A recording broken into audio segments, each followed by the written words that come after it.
신비님이 좀 전에 이야기했던 사드 문제를 한번 좀 더 이야기를 진지하게 해봐야 됩니다. 실제로 지금 현재 실행범, 누가 지시했건 실행범은 황교안으로 보이고 그 황교안에 의해서 이제 실행하고 있는 자들, 한민구라든지 이런 자들이 최근에 사드 문제가 급박하게 돌아가고 있어요. 하다 안 되니 롯데의 약점을 잡아가지고 롯데와 골프장 부지를 교환하고 거기에 지금 철조망을 치고 사드 배치하겠다는 것을 강력하게 밀어붙이고 있어요. 심지어 5월 달에 한 개 포대를 설치 완료하겠다는 계획까지 엄청나게 빠릅니다. 근데 뭘 믿고 일어나 혹은 어떤 똥줄이 타길래 일어나 싶은 거잖아요. 그러니까 지금 가장 유력한 대선 후보는 어쨌든 사드 문제는 지금은 홀드하고 다음 정권 때에 국민적으로 다시 논해보자라는, 국회에서 다시 이 문제를 얘기해보자라는 걸로 지금 보류, 홀드 이렇게 해놓은 상태인데, 그랬거나 말았거나 기차는 달린다라는 식으로 뭐 대선, 벚꽃 대선이 치러지든 말든 5월까지 뭐 그냥 포대를 들여온다, 여기까지 지금 저들은 일사천리로 나가고 있는 거잖아요. 아니 이래도 되는 거예요? 이럴 수 있는 거예요? 그러니까 저는 뭘 믿고 내지는 뭔 똥줄이 타길래, 이걸 생각해 보면 하나는 이제 똥줄 타는 이야기를 우리 뭐 그런 얘기를 했었잖아요. 뭔가를 이미 선 입금 받아 놓거나 뭐 빼도 박도 못하는 뭔가 있는 것이 아니요? 라는 것도 있고, 한편으로는 이런 생각도 들어요. 정권이 바뀌어 봤댔자 사드는 어차피 되돌릴 수가 없어 라고 믿고 있는 것은 아닌가라는 생각이 들어요. 그건 아닌 것 같고 우리들의 의심이 합리적일 수밖에 없습니다. 만약에요, 어떤 그런 식의 약점, 선입금 이런 것들이 아니라면 가장 중요한 게 뭐냐면은 민주주의 국가에서 국민의 뜻이라고 보거든요. 그 국민의 뜻인 이 상태에서 박근혜 정부도 만약에 어떤 리베이트나 이득을 취하지 않고 그걸 도려왔다면 핑계댈 수 있는 건 되게 많아요. 사드를 배치하고 싶으나 상황이 이러하니 너도 보고 있지 않냐. 잠깐만 보류해줘. 이렇게 할 수 있는 문제거든요. 그 더군다나 사드 배치가 국회 비준 사항이 아니냐 같은 논란도 있었고요. 근데 이 탄핵 정국에서도 밀어붙이는 걸 보면 분명히 우리가 하는 합리적 의심이 저는 맞다고 보는 게 제 생각인데, 문제는 제가 들은 이야기는 그래요. 롯데는 왜 이사회를 열어서 사드 부지를 교환하는 것을 승인했느냐, 이거에 관한 부분부터 이야기를 좀 해봐야 되는데, 그러니까. 우리 생각은 롯데에 중국에 벌려놓은 게 너무나 많아서 그걸 포기할 수 없을 것이다라고 지금 예상이 왔는데요. 맞아요. 롯데 전체 규모로 봤을 때 중국 사업은 얼마 안 돼서 잘라내도 상관없다는 거예요. 지금 전문가들의 분석은. 그래서 롯데가 중국에 투자한 거 봐야 겨우 몇 조 원대인데 요걸 포기하는 대신에 자기 총수의 구속을 막았다, 이렇게 보는 견해가 더 강하더라고요. 아니 근데 그게 그렇게 계산될 문제예요? 지금 몇 조 지금 얘기가 나왔잖아요. 그게 그냥 포기할 수 있는 정도가 아니고, 한편에서는 법률적인 검토를 통해서 뭐 이거를 뭐 국가적으로 물어줘야 될 일은 없다, 뭐 이런 식으로 얘기를 했다는데, 뭐 태평양 뭐 로펌에서 그런 식으로 자문을 해주었다라고는 하는데, 어쨌든 이게 나중에 소송까지를 가게 된다라고 하면 롯데가 대중국 사업에서 처맞은 어떤 그런 불이익 등등을 국고로 메꿔야 할 가능성까지 있다고 하는 거예요. 매우 유효한. 왜냐하면 이거 충분히 가능성이 있습니다. 롯데 입장에서는 만일에 지금 있는 부분에 문제가 일어나게 된다고 하면 롯데 지배 구조 안에 들어있는 1%라도 있을 거예요. 유럽이라든지 미국에 속해서 들어와 있는 펀드나 뭐 어떤 그 조직 안에 그 구멍이 있을 거라고요. 걔네들이 소송을 통해 가지고 손해배상을 요구할 수 있습니다. 지금 있는 롯데는 다국적 기업이잖아요. 그리고 본사가 지금 일본 안에 있고 대부분 개인 주식으로 다 일가 소유로 다 돼 있다고 알려져 있지만, 이거를 운영하고 있는 펀딩 회사는 엄청나게 많은 주주들을 받아놓고 있단 말이야. 그 주주 안에 우리가 무서워하는 미국이나 유럽계 주주가 한두 주주만 있다고 하더라도 이 소송이 가능합니다. 따라서 우리의 국가정책인 사드 때문에 우리가 중국에서 있는 사업을 한 9조 원을 말아먹었고, 그로 인해서 얻어야 될 수익도 한 5조 원 말아먹었으니 한 14조 원 정도 해줘야 되겠는데 라는 소송이 날 수도 있다는 거죠. 근데 롯데만 손해를 보면 롯데는 그걸로 끄실 수 있는데요. 롯데 때문에 다른 기업들이 어마어마한 폭탄을 맞아버리는 게 문제예요. 예, 지금 그게 가장 큰 문제인데, 저도 이제 아까 진미님 얘기 좀 이어가 보면, 그러니까 보통 상식으로 이해가 안 갑니다. 당일날 사드 부지를 교환하자마자 철조망을 헬기로 운반했어요, 군이. 그래서 긴급하게 작전을 투입해서 철조망을 치는데, 성주 시민들이 그 철조망, 헬기로 나르는 철조망을 보면서 눈물을 흘리면서 이제 아연 실색했다는 거 아닙니까? 그 모습이 난 너무 일단 진짜 상상을 못 하겠네. 헬길에 짠한데. 철조망을 싣고 다니는. 예, 짠합니다. 그 모습을 한번 그려보세요. 눈물 날라 합니다. 그런데 왜 그러면 그렇게 할까라고 저도 주말에 내내 생각을 해봤어요. 우리 방송 때문이 아니라 왜 그러지? 우리 군은 우리의 생명과 재산을 보호하기 위해서 만든 군대인데 왜 우리를 억압하지? 탄압하지라고 생각을 해봤더니 결론은 돈입니다. 커미션 아니면 저기 불가능하다. 이미 뒷돈을 다 쳐먹었다. 쳐먹어서 어떻게 뒤치닫기를 하는데 아니라면 이제 조공의 문제가 있다. 사드 조공이다 난. 조공이라고 보는 건데 그러면서 군인들이 왜 저럴까라고 해보면 이게 아까 제가 얘기했던 제가 지금 우리 앞에 중국 전문가가 있어서 말하기는 그렇지만 지금 중국이 보복을 얼마만큼 단행할지 그리고 보복이 약해진다 하더라도 북한과 그 보복 조치로 북한의 핵미사일 개발에 대한 국제적 압박을 아예 해제시켜버릴 만큼의 중국과 북한이 경제 협력을 더 강화해버린다면 그러면 한번 가봅시다. 한규환이 이놈의 새끼가 또는 한민구 이 아이들이 주장하는 사드를 배치하면 정확한 키워드입니다. 핵미사일의 개발 의지를 꺾는다는 거야. 북한에. 아이씨. 이게 말이야 막걸리야. 오히려 우리가 북한에 도와주는 게 소수이고요. 대부분의 중국에 의존하는 북한은 중국과 경제 규모가 늘어날수록 핵을 더 많이 만들어버려. 그러면 우리 입장에서 보면 사드를 도입함으로 인해서 북한의 핵 의지를 꺾는 게 아니고 도와주는 꼴이야. 왜 그러냐면 남한이나 여기에서 북한을 자극하지 않으면 중국이 북한을 안 도와줄 거 아니에요. 경제 제재에 동참하라고. 그런데 이제 명분이 생긴 거야. 중국은 경제 제재에 나 못해. 니네들 새끼야 내 코앞에다가 엑스밴드 설치해놓고 무슨 놈 북한을 내가 하라는 거야.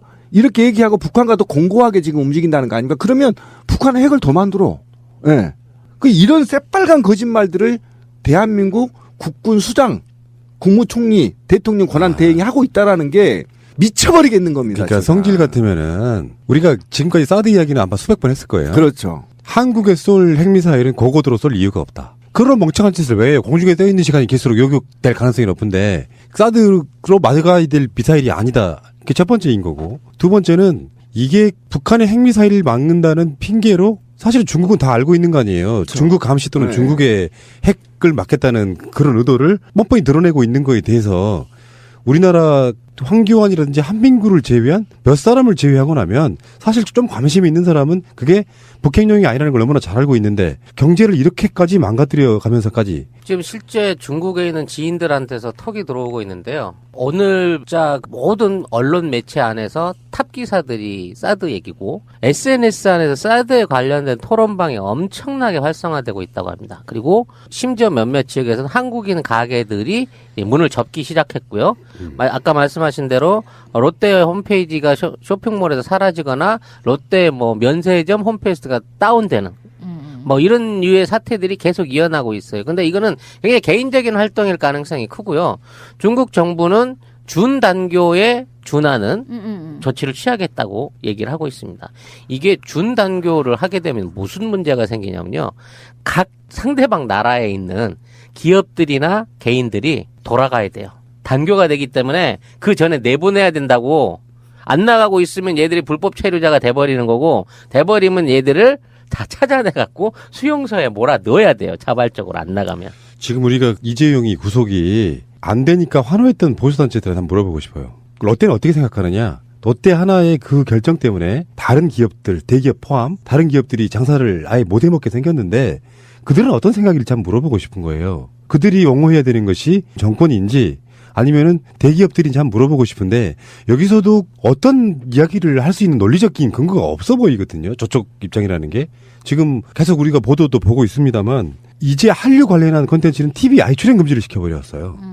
그 정도니까. 아니 한국 상품을 전부 시장에서 걷어가고 있어요. 그러니까 우리나라 제품들 중에 정식 수입을 돼갖고 들어간 제품은 중국 안에 깔린 전체 제품 중에 글쎄요 10%도 안 됩니다. 나머지는 다 어떻게 보따리로 들고 들어가든지 뒷구멍으로 들어간 제품들인데 이런 제품들을 전부 다 이거 어떻게 해서 들어왔어? 이거 수입 면장이 있어? 허가 있어? 이런 이유로 때려 잡아가지고 그 한국 물건을 파는 가게들을 문을 닫아버리는 거예요.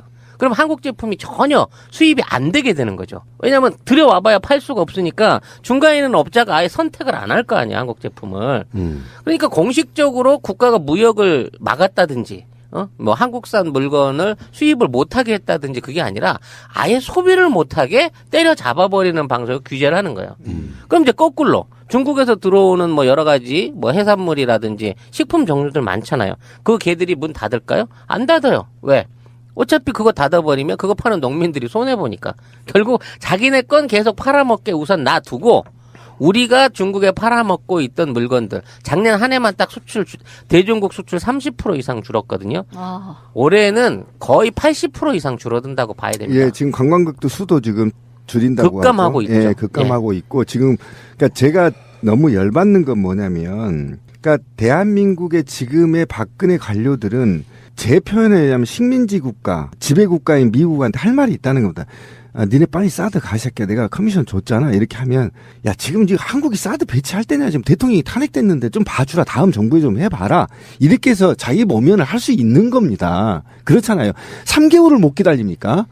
지금, 아니면 13일까지라도 좀 기다려달라. 헌재가 만약에 하면 그 이후에 한번 얘기를 해보고, 안 되면, 이렇게라도 지금 자기를 자기 방어를 좀 할 수 있고 쓱 빠질 수가 있는 거고 그다음에 미국도 그걸 알고 있을 거 아닙니까 다 한국의 정치적인 급변한 상황이 그래 그럼 좀 오버하지 말고 좀 기다려 보자 뭐 이렇게 해서 넘어갈 수 있단 말이에요. 그러고 나서 중국과 경제적인 이득 실익을 취하면 된단 말이에요. 근데 우리 그 전에 중국과 북한에 앞으로 40년 동안 먹고 살 게 있으니까 뭐 중국과 관계해야 된다 막 이렇게 했는데 지금 찌라시님 얘기한 대로 보면 이보다 더 심각해요. 찌라시님 얘기한 것보다 실제로 더 심각 관광객 줄이거나 또는 면세점이나 포털 사이트에서 전부 롯데를 내려버린다는 겁니다. 지금. 그리고 지금 오늘도 소식이 들어온 게 롯데 사탕을 다 불어해버렸다는 겁니다. 수입을 지금.